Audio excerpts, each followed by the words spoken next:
Большое спасибо за донат, Ти-Рамп.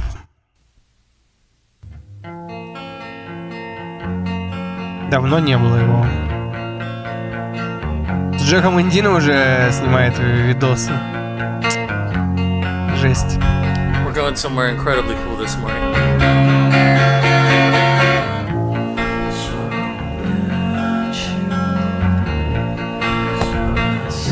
Ну что ты музло? Какой-то чувак рэп какой-то сделал, что ли, или что авторский себе? Ну этот, типа сам Маран Раш.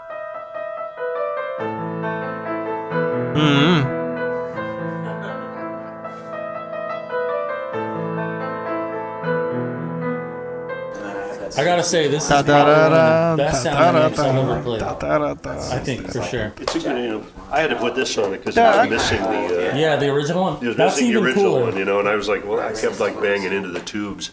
So I had to put this on it just to protect the tubes there. I was given the insanely cool opportunity to go to Soundhouse Studios and meet Jack Endino. For those of y'all that don't know who Jack Endino is, he's the guy behind Nirvana's Bleach album. He's the guy. He's been making records since before I was born. Now, I had previously made a video about a girl and the tone recreation, and Jack's assistant engineer, Evan, hit me up and said, hey dude, awesome video, but I wanted you to know that photo of that amp that you used was actually the wrong amp. Kurt actually used a Silverface Twin. Jack still has it. We're here if you want to come play it and meet Jack. So it was like, of course, yes, when? Now, as soon as I got there, Jack started telling me Короче, all говорит, типа, сам чел, кто участвовал в создании первого альбома Нирваны, посмотрел его ролик, где он пытался воссоздать звучание, и говорит, слушай, чел, так есть же тот комбик просто у меня, типа, хочешь, приезжай, попробуй, типа.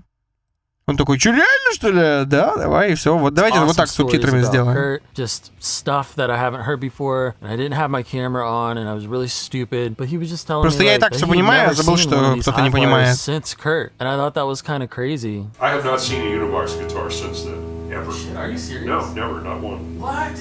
You don't see him around. I mean, who's got a Unibox? I would have thought, like, after all this time, someone would have went in there with one. Once I got there, the amp was sitting there, sitting in the room, and it's one of the first things I noticed when I got there. It was just sitting there, and it was kind of crazy. I knew that was it.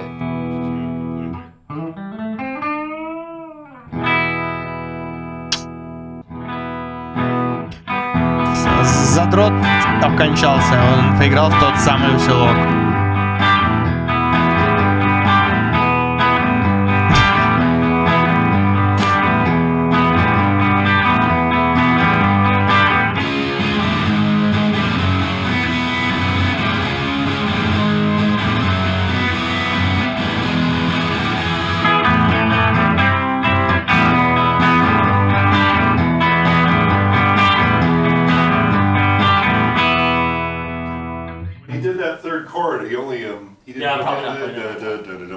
He didn't always do that.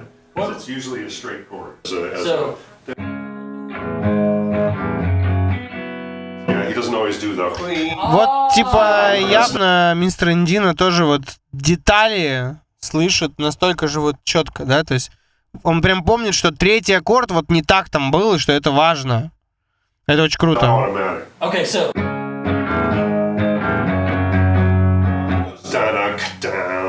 Да. And then other times he'll go down onto wing, but it's not every time. It was kind of a surreal experience for a Nirvana person like me to play. Насколько он внимательно слышит. Тоже видите? Он обращает внимание на это все. Это важно. What is happening? Then I attempted to play School, but I haven't played any of Bleach in like over a year, and so I was stupid. I didn't brush up on it.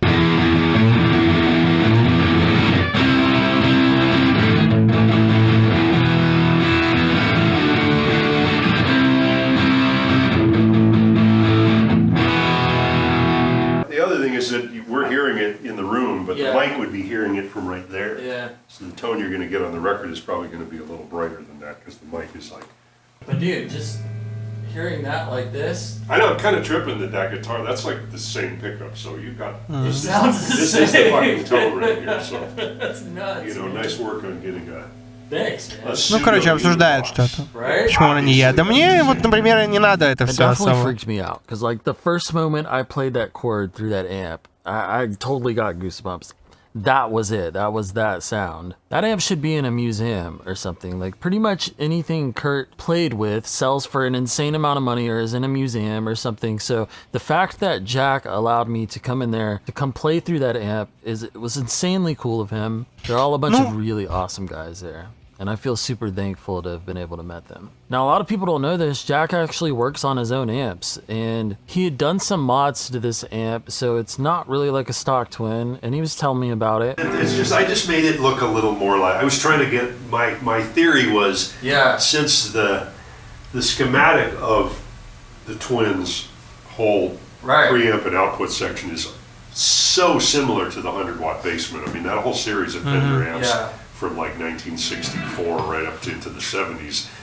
All the schematics look almost the same except for little changes here and there. You know, there's too many amps. But this one, the main change I did was I might have increased some coupling caps in size. Because there's a couple of coupling caps that go between the preamp and the power amp, and if you make them like the next size bigger, you can sort of get a little more low end to sort of sneak through. And I also changed out, there's a thing called the long tail pair, which is this little the phase inverter circuit that's right before the power amp section, and I tweaked that to make it look more like the phase inverter of, I think, the 100-watt basement. And another really interesting thing about this amp is it seems to be like a one-of-one thing. There's these vents installed on the side of it, and according to Jack and also me, I was there looking at it, it looks like it was something that was done at the factory because there's no holes from where the legs would have been mounted on a twin. So it's such a unique amp. It really is.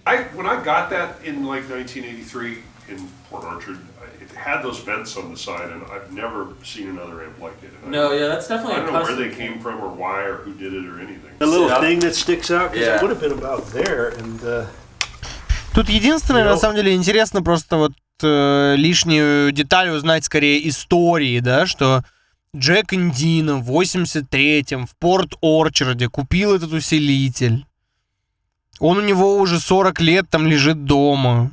В этот усилитель когда-то, когда он работал там на саб-попе, записывал Курт Кобейн свою песню. Типа, ну вот историю знать мне интересно, это прикольно, это здорово.